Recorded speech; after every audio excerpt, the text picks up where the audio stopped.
But the San Francisco 49ers, Mitchell, disaster. Mm, And this was literally worst case scenario. totally was. I mean, we talked about it going into this game. You called it a must-win game for San Francisco. This division looked like it's starting to slip away. I mean, there's still only 2 games out, but we see CMC come up with another injury here.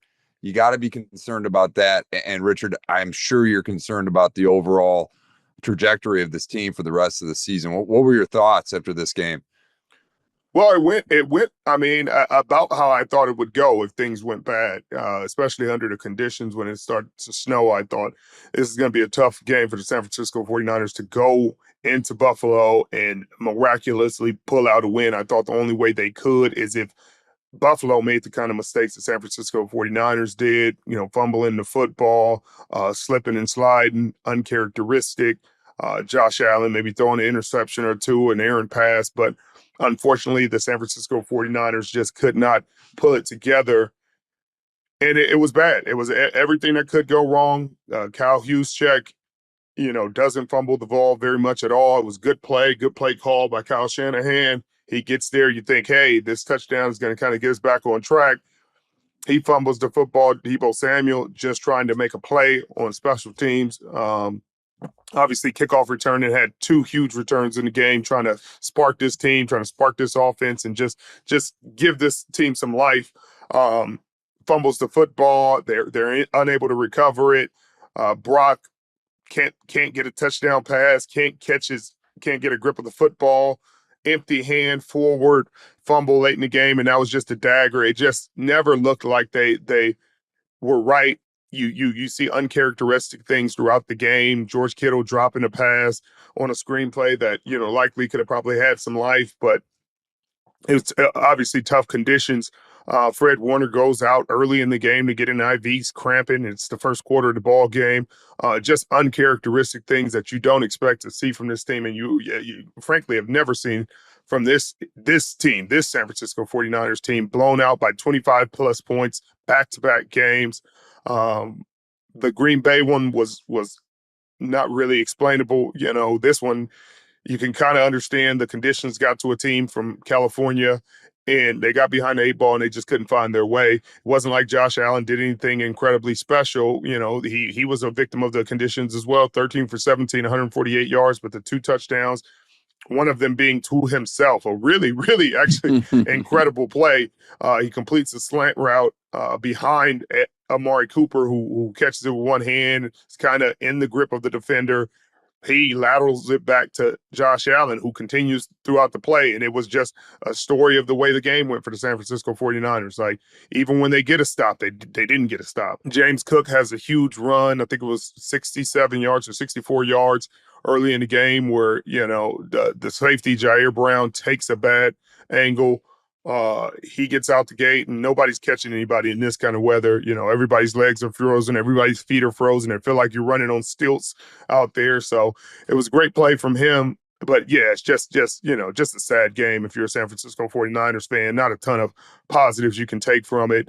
Obviously the division is still a tight race, and maybe they can make a run and beat some of these teams late and beat the Rams and beat the Cardinals and find a way to make it competitive down the stretch, but they definitely don't control their own destiny anymore, and that's the frustrating part. Even if Nicholas John Bosa returns and Trent Williams returns and all that, it may be too little too late. Christian McCaffrey with the injury, they're saying it's a knee injury. I thought maybe it was just irritation of that Achilles, but they're saying it's a knee injury. That concerns me a lot more than if it was the Achilles. Because a knee injury, non-contact in that way, is usually pretty serious, especially for a high-functioning, high-caliber athlete like he is. Oh, it's hard to find any positives from that. They go to play the Bears next week, and the Bears aren't a bad team. Obviously, they just fired Eberflus and just elevated Thomas Brown, from to coordinator and now to head coach on an interim basis, and they're said to be giving him a real true look at it, but. I don't know. I don't really know what Kyle Shanahan says to his team after this. I know how he is in these meetings and how honest he is and how serious he takes this game and how serious he takes, these losses, and he's going to take it hardest. This is going to be a very, very, very, very, very, very, I can't say enough, varies long flight from Buffalo back to San Francisco for this team. They'll have to land in San Francisco instead of San Jose because San Jose Airport doesn't stay open that late. So not only will you have the long flight, but you'll have the long drive. And Mitchell, this is coming from experience. I tell you what, this is probably the worst flight and drive that they'll have outside of the Miami Super Bowl. That one probably was not a fun ride at all either. But this one's going to hurt. And this is going to be tough questions later on in the season. What are you going to do with some of these guys? You start wondering, whose salary you eat next year, who they're moving on from. That's when this comes in, who you draft in, what draft position you're going to have. I don't think they're going to tank the season by any means, but do you try to get, if Christian McCaffrey injury, hopefully, fingers crossed, isn't serious, do you still play him, or do you just say, mail it in, settle him down. Hey, we'll see you next year. When you're healthy and you're 100%, let's get ready for next season and take another shot at it because this one seems like it's already in the books.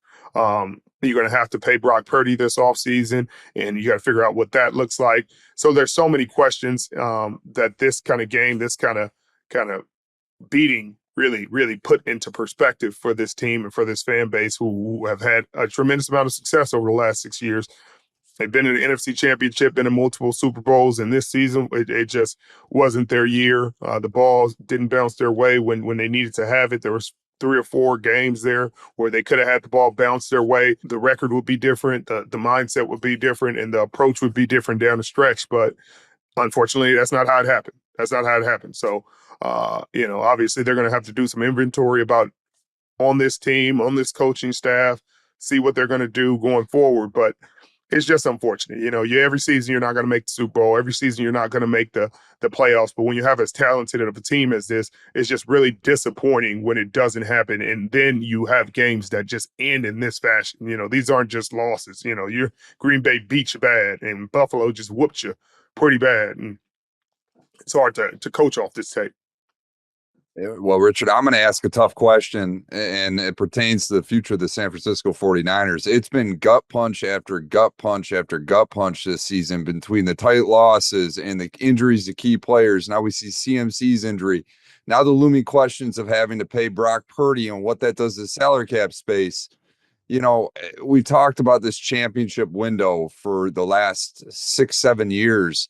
Do you think this game will be the dagger and the San Francisco 49ers future championship aspirations in terms of this talent base that they have in-house right now, these key role players that are all having to get paid now?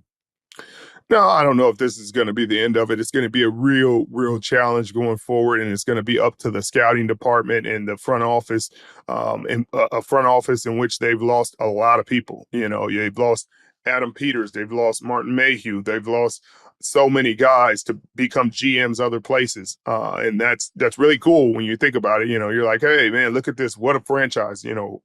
How great do you have to be to lose talent to be GMs elsewhere? But it also affects the quality of the staff that you have, and they've elevated and they've tried to continue that. And this is going to be their greatest challenge this year, to find some young guys to fill those gaps. You're going to have to find some young offensive linemen that have to play at a really high level. They found the right guard that in Pooney, I think that's going to be around for a while, but you're going to have to find likely another center.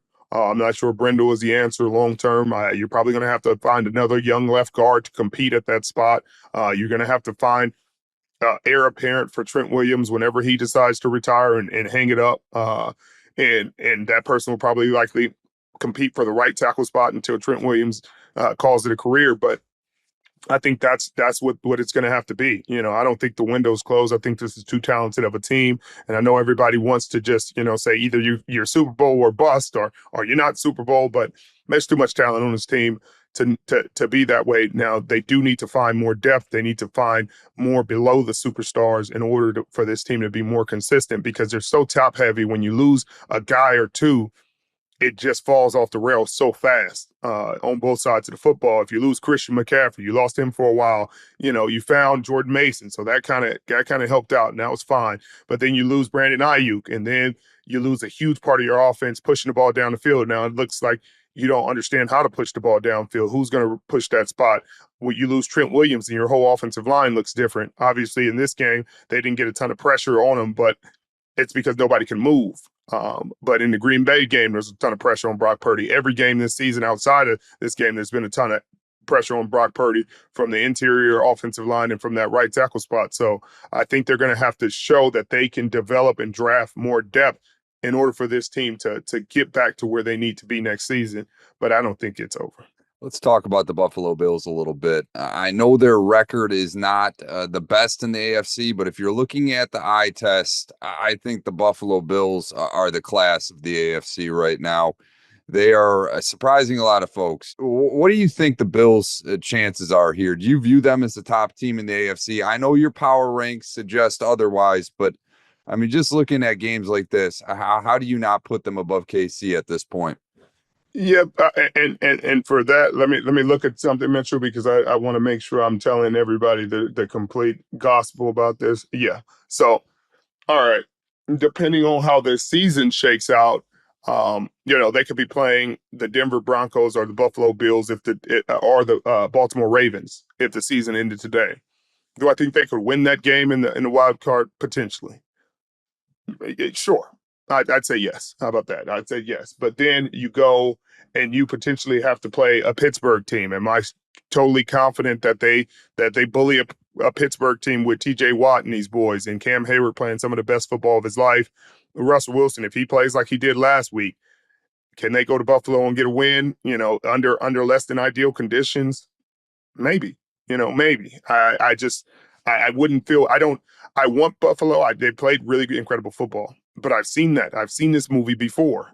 So when it comes to certain teams, I fully respect what I'm seeing on tape and what they're doing, and every season's different. I understand that you got to look at everything in that scope, but I have seen them in the playoffs, and they repeatedly find a way to lose to Patrick Mahomes and the boys. They find a way to underwhelm in a game they should not underwhelm when they lose to teams they shouldn't lose to. So until that changes, I no, no. Kansas City is the class of the division, and I don't care if they're getting lucky or good or slipping by or stumbling through.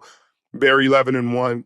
They're back-to-back Super Bowl champs, and until they're not, I mean, the San Francisco 49ers are showing you how difficult it is to come back, albeit they lost the Super Bowl in overtime, but it has an effect on you. Playing that deep into the season every year, win, lose, or draw, it has a toll on you. It takes a toll on your body, your mind, your psyche, everything, your family. And so they're going to try to do it again. And if you tell me Buffalo has to go to Kansas City, I watched Kansas City go to Buffalo last year and went get the win. So it's hard for me to with a straight face say, man, I think the Buffalo Bills are going to beat the Kansas City Chiefs when I've never seen it happen in the playoffs. I get you. I mean, Buffalo was able to take care of them the other week. It seems like the tides might have turned a little bit. Josh Allen also, before we leave this game, is putting on an MVP caliber season. It doesn't seem like much can stop this guy. Do you think that Josh Allen deserves MVP at this point? I just don't think that, like I always say, and people get upset with me, the numbers aren't there. The numbers aren't there for Josh Allen. He's going to be. He's not even top 5 in touchdown passes. I don't think he's not top 5 in yards. He's not top 5 in any of the categories that you have to be an MVP. And obviously, guys that are top, like Joe Burrow, he's not going to get consideration. His team isn't going to be in it. He'll probably have the best numbers going away. Geno Smith leading the league or tied for the league lead or up there in passing yards. The Seattle Seahawks, I don't know if they'll be high enough for him to get consideration. And then the touchdown passes and things like that aren't there for him. So Lamar Jackson has the touchdown passes, has the interceptions, but the Baltimore Ravens aren't playing at the level they were earlier in the season, or I'd say it'd be his going away. The numbers say it should be his going away, but that's when it gets wonky because that's when somebody like Saquon Barkley could mess around and stumble into a win because how well the Philadelphia Eagles are playing late in the season. He's having tremendously impactful games. His numbers are going to be there. He's going to lead the league in rushing. He's going to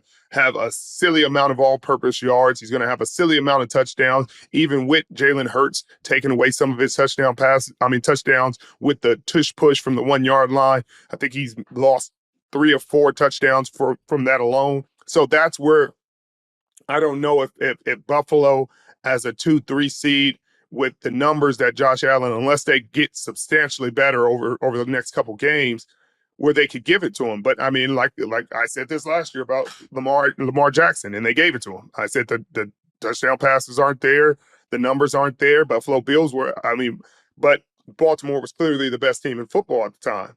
And record said that their defense was playing well. It was hard to dispute that. So maybe if the Buffalo Bills end up the number 1 seed, then the numbers won't matter, and he's the quarterback on the best team in the AFC, then they'll give it to him. But right now, if the Eagles are the 1 seed and Buffalo's the 1 seed, I think you got to give it to Saquon.